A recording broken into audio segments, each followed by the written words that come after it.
शिपा खिश्क तुम शिपा खिश्क तुम शिपा खिश्क तुम। हाय एवरीवन, राधे राधे आप सभी को। मैं उम्मीद करती हूँ कि आप सभी स्वस्थ होंगे और हम भी एकदम से बढ़िया हैं। तो मेरी आवाज़ में थोड़ी तब्दीली लग रही होगी क्योंकि शादी को तो खूब इंजॉय किया और उसके बाद जो है रिटर्न गिफ्ट मैंने अपने लिए खुद से ही जुकाम और खांसी ले ली। शादी को हुए 2 दिन हो गए हैं और मैं सोच रही थी ठीक हो जाएगा, लेकिन दिन प्रतिदिन जुकाम और खांसी बढ़ती जा रही है। तो आज फाइनली मेरी कोटद्वार की छुट्टियां जो है वो समाप्त हो चुकी हैं और मैं जा रही हूँ अपनी घर की तरफ। तो अभी थोड़ा तैयारी होने लगी थी, समय हो चुके हैं 10:30 हो चुके हैं अभी सुबह के, और 11 बजे तक मैं मार्केट चली जाऊंगी क्योंकि गाड़ी जो है वो 12 बजे के लगभग जाएगी। तो मैंने सोचा थोड़ा थोड़ा तैयार होना शुरू हो जाती हूँ क्योंकि अभी ऑटो भी पता नहीं, कभी तो एकदम से मिल जाता है और कभी ऑटो मिलने में भी टाइम लगता है। और मेरी बुआ आएगी मुझे यहाँ मेन रोड तक छोड़ने के लिए। 4 बारे इनके सिर में रखूंगी मैं 4 बारे।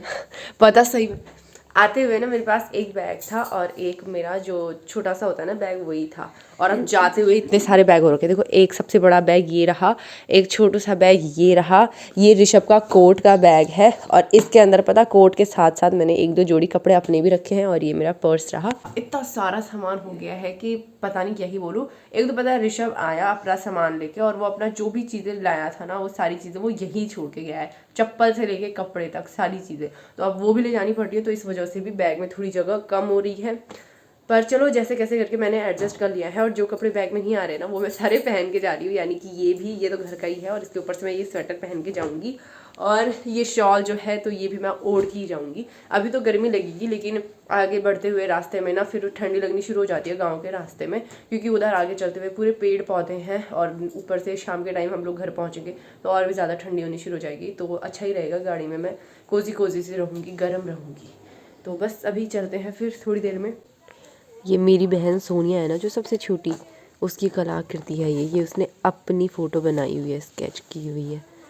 अब इंस्पिरेशन फ़ोटो ना मैं इधर या इधर डाल दूँगी और सच में उसने काफ़ी सिमिलर बनाई हुई है यार।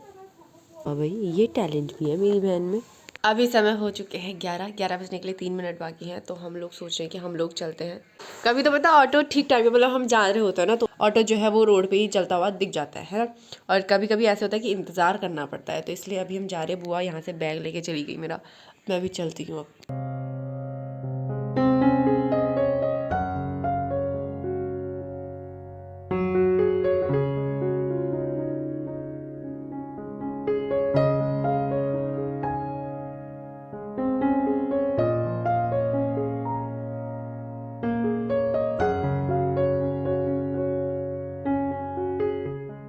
तो अभी हम घर भी पहुंच चुके हैं, मतलब मैं घर भी पहुंच चुकी हूं और मैं वीडियो कंटिन्यू कर रही हूं अगले दिन से। कल मेरे पे बिल्कुल हालत नहीं थी क्योंकि मैंने गलती कर दी घर आके नहीं, पर घर में पहुंचने के बाद क्या गलती करी मैंने कि मम्मी ने दिन में बनाई थी दाल और भात और मेरा मन किया दाल को देख के कि मैं भात भी खाती हूँ।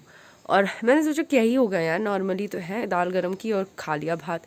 पर भात ठंडा था तो उसकी वजह से ना मुझे ज़ुकाम और भी ज़्यादा हो गया और पूरी रात ऐसी हालत ख़राब रही ना। इवन अभी तक भी मेरा पूरा नोज़ एरिया जो है ना वो ऐसे दर्द हो रहा है, मतलब ब्लॉक हो रखा है ना पूरा, तो दर्द हो रहा है यहाँ भी, यहाँ आँखों के साइड, इधर सिर पे।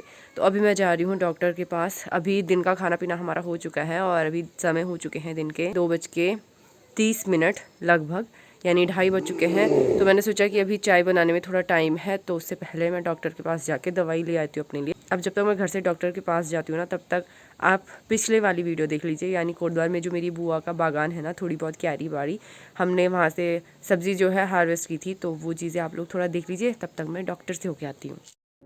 अभी मैं और मेरी बुआ आए हैं यहाँ बुआ की क्यारी बाड़ी देखने के लिए, और ये देखिए ये है लौकी का बेल और इस पे अभी छोटी छोटी लौकियाँ काफ़ी ज़्यादा लगी हुई हैं लेकिन ये सड़ जा रही है। तभी दिखा है ये तो कहाँ लाना बोले खिरबोज वाला।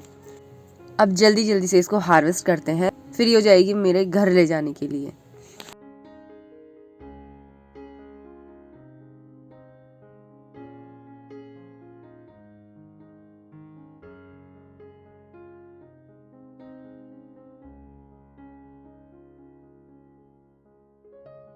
लौकी के बेल के साथ साथ ही यहाँ पे बुआ ने क्या कहते हैं आलू वगैरह भी लगाए थे।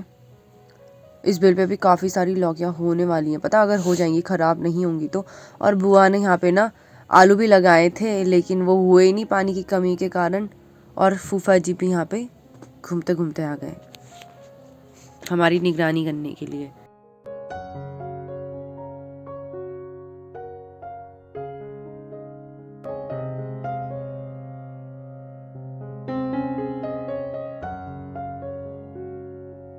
और ये रही रयास दाल जो होती है ना, उसकी बेल, ये भी काफ़ी ज़्यादा लगी हुई थी। अगर हो जाएंगी तो काफ़ी चीज़ें उगाई हैं बुआ ने।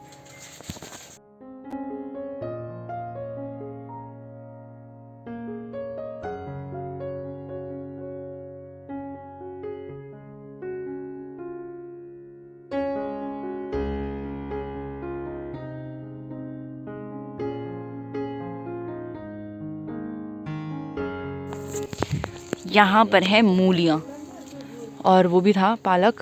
तो पालक तो बुआ अब बीज के लिए करने वाली है क्योंकि उस पे है नहीं पत्ते, अब सूख गया पूरा पालक। तो काट काट के ऐसे इकट्ठा किया है। और ये पालक पे ना ये काले काले से बीज हैं, ये देखो ये रहे। तो ये फिर बोएगी बाद में बुआ। पाथी चोनी के लिए भी हो गए और पराठे के लिए भी हो गए।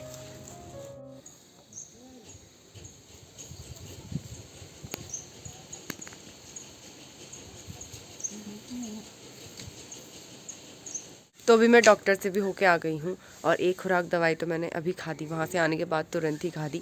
एक तो मैं वैसे ही आराम से बोलती हूँ, ऊपर से जुकाम की वजह से ना और भी आराम से आ रही है मेरी आवाज़। मुझे ऐसे लग रहा है ऊपर से मेरे कान बिल्कुल बंद हो रखे हैं, पता मतलब बिल्कुल भी नहीं, लेकिन मुझे इतना कम सुनाई दे रहा है ना जुकाम की वजह से कि मम्मी पापा जी लोग बातें भी कर रहे हैं तो मुझे ऐसा हो रहा है कि थोड़ा ज़ोर से ताकि मुझे सुनाई दे भाई। तो अभी मेरा ना बड़ा मन कर रहा है सूप वगैरह पीने का, लेकिन मार्केट में गई नहीं, घर पे भी सूप के पैकेट्स वगैरह है नहीं और मैं कल कोटद्वार से लाना भी भूल गई। तो लकीली मैगी है हमारे घर पे, तो अब मैं मैगी बनाने वाली हूँ अपने लिए और मैगी का सूप और मैगी पीऊँगी साथ में। नहीं मैगी खाऊँगी साथ में उसका सूप पीऊँगी। तो साथ साथ में मैं वीडियो एडिट भी कर रही हूँ। आज हमारे घर में पार्टी भी है, घर में आज हमारे गाँव में पार्टी भी है, तो वो तो शायद वो कल वाला व्लॉग बने उस चीज़ का। अभी चलो मैगी बनाते हैं। ज़ुकाम का इतना बुरा असर पड़ रहा है ना मेरे दिमाग पे भी कि मैं बोलते बोलते ही भूल जा रही हूँ कि मैं जो चीज़ें बोल रही हूँ वो मैं ठीक भी बोल रही हूँ या नहीं। ज़ुकाम की वजह से याददाश्त भी कमज़ोर सी हो गई है। तो मैं ये कहने वाली थी कि मैं कोटद्वार जितनी बार भी गई हूँ ना अभी रिसेंट के 3-4 महीनों में, तो मैं जैसे कोटद्वार गई, कोटद्वार से गाँव आई, तो गाँव के मौसम में मैंने इतनी तब्दीली देखी। जैसे मैं सितंबर में गई थी जब मैंने अपना आई टेस्ट करवाया था, तो उस टाइम जब मैं यहाँ के हिसाब से मैं उस दिन शॉल वगैरह लेके गई थी साथ में, है ना, और स्वेटर भी लेके गई थी बाकायदा, क्योंकि क्या पता मुझे रास्ते में ठंडी लगे। लेकिन जब मैं वहाँ गई तो वहाँ बिल्कुल फपकती गर्मी, बिल्कुल ऐसे बुलबुले से फूट रहे हैं गर्मी के चेहरे पे कि क्या ही बताऊँ। गर्म मतलब ऐसा लग रहा है बिल्कुल मुंह के आगे एक गर्म पानी है जिसकी भाप आ रही हो, इतनी गर्मी वहाँ। फिर वहाँ से घर आई तो घर का मौसम थोड़ा ठंडा हो गया था, है ना, जहाँ जब मैं गई थी उससे थोड़ा और ठंडा हो गया था घर का मौसम। फिर जब मैं नवंबर में गई तो नवंबर के टाइम पे घर पे इतनी ठंडी थी कि मतलब एक एक स्वेटर हम लोग पहनने लगे थे, जैसे मुझ जैसे लोग, है ना, जो जड़मार हैं। बाकी कुछ कुछ लोग तो नहीं भी पहन रहे थे। नवंबर में गई तो वहाँ जाके भी मौसम ठीक ही था, वहाँ स्वेटर पहनने की इतनी ज़रूरत थी नहीं, लेकिन फिर भी मैं जड़मार तो मैंने वहाँ जाके स्वेटर पहना।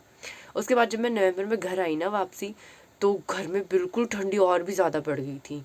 ठीक जिस दिन मैं घर आई तो उस दिन मुझे इतनी ठंडी लग रही, मैं सबसे कह रही कि यार ठंडी हो गई है, ठंडी हो गई है। और लोगों को नॉर्मली लगी ये चीज़ क्योंकि वो लोग डेली रह ही रहे थे गाँव में, और मैं एकदम से पहले वहाँ गई कोटद्वार, फिर कोटद्वार के हिसाब से मुझे गाँव का मौसम काफ़ी ठंडा लगा। फिर अभी मैं दिसंबर में गई वहाँ, नवंबर में गई, नवंबर लास्ट में, तो वहाँ गांव के हिसाब से ना यहाँ के हिसाब से वहाँ ठंड कम है, वहाँ एक एक स्वेटर में चल जा रहा था काम। अब मैं वहाँ से घर आई तो अब घर और भी ज़्यादा ठंड लग रही है मुझे। अब मैं अगर फिर से चक्कर बना मेरा कहीं जाने का और उसके बाद फिर से मैं घर आऊँ तो मुझे फिर से घर में और भी ज़्यादा तब्दीली लगेगी मौसम में। बाकी अभी साइड बाई साइड मैगी भी बनी रही है और मैगी मैंने थोड़ी सूपी रखी है ताकि पीने में मज़ा आए उनको। और गाँव का मौसम ना सही में ऐसे ठंडा सा हो गया है अब। मुझे तो ऐसे होता है ठंड के टाइम पे यार मम्मी लोग काम कैसे करते पता, सुबह सुबह इतनी आफत आती है ना, जब पीण का परात लेके चलो और हाथों पे ना ऐसे ठंड की वजह से हाथ सुन्न हो रहे होते हैं और झंझन झंझन कर रहे होते हैं। ये एरिया ना हाथ का, ये वाला एरिया उंगलियों का एरिया, क्योंकि टब ऐसे पकड़ा होता है तो एक हाथ तो चलो शॉल के अंदर होता है, लेकिन एक हाथ से टब पकड़ना ज़रूरी होता है, नहीं तो गिर जाएगा। और इस हाथ पे फिर ऐसे ठंड लग रही होती है ना जिस हाथ से टब पकड़ो। ये भी बन चुकी है और मैगी कुछ ऐसी बनी है, तो अब इसको खा के आराम से उसके बाद वीडियो कंटिन्यू करती हूँ। अभी मैगी वगैरह भी खा ली है और मैं जा रही हूँ अब छन्नी में एक बारी वैसे तो मम्मी आ गई होगी गौशाले में, लेकिन मैं फिर भी जा रही हूँ एक चक्कर, क्योंकि अभी से घर पे बैठ के भी क्या ही करना, मुझे तो बड़ा बेकार लगता है। अगर मैं एक टाइम भी ना, मतलब एक पहर भी अगर सिर्फ घर में ही निकाल दूँ, तो सुबह का टाइम तो ऐसा होता है कि चलो काम वाम में व्यस्त होती हूँ, लेकिन शाम का पहर तो मुझे ज़रूर घर से बाहर निकलना होता है। ए चीनू सुंदरी कुछ नहीं वो अच्छा तभी देखो बार बार वो तो रोटी नहीं दे रहा तभी। कम्मों को भी दो भाई, कम्मों को मिल दी।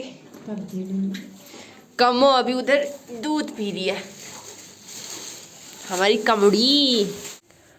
तो चलिए आज के इस व्लॉग को मैं अभी यहीं पे एंड कर रही हूँ। पता तबीयत ख़राब होने की वजह से ना मेरा सच में कुछ भी व्लॉग करने का मन ही नहीं कर रहा है, क्योंकि कसम से मुझे ना तो ठीक से सुनाई दे रहा है, मेरे कानों के पर्दों पे ऐसा लगा है कि 4 पर्दे और लगे हुए हैं, जिनकी वजह से आवाज़ डायरेक्ट कानों में जा नहीं रही है और सांस लेने में बड़ी दिक्कत हो रही है।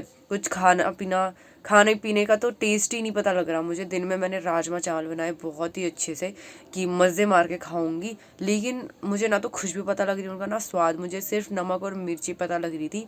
उसके अलावा टेस्ट में भी कुछ खास पता नहीं लग रहा था। तो ना तो खाने में मज़ा आया दिन में, उसके बाद कुछ भी खाने पीने में मज़ा नहीं आ रहा है, ना तो मेरा चाय पीने का मन कर रहा है। देखती हूँ अगर क्या पता अभी थोड़ी सी अदरक की चाय पीऊँ ताकि थोड़ा गर्मी लगे मेरे गले में और उसकी वजह से थोड़ा ज़ुकाम में मेरी तब्दीली आए। तो चलिए आज के इस व्लॉग को मैं यहीं पे एंड करती हूँ। मैं उम्मीद करती हूँ कि आपको ये वीडियो पसंद आई होगी। Okay bye, good night.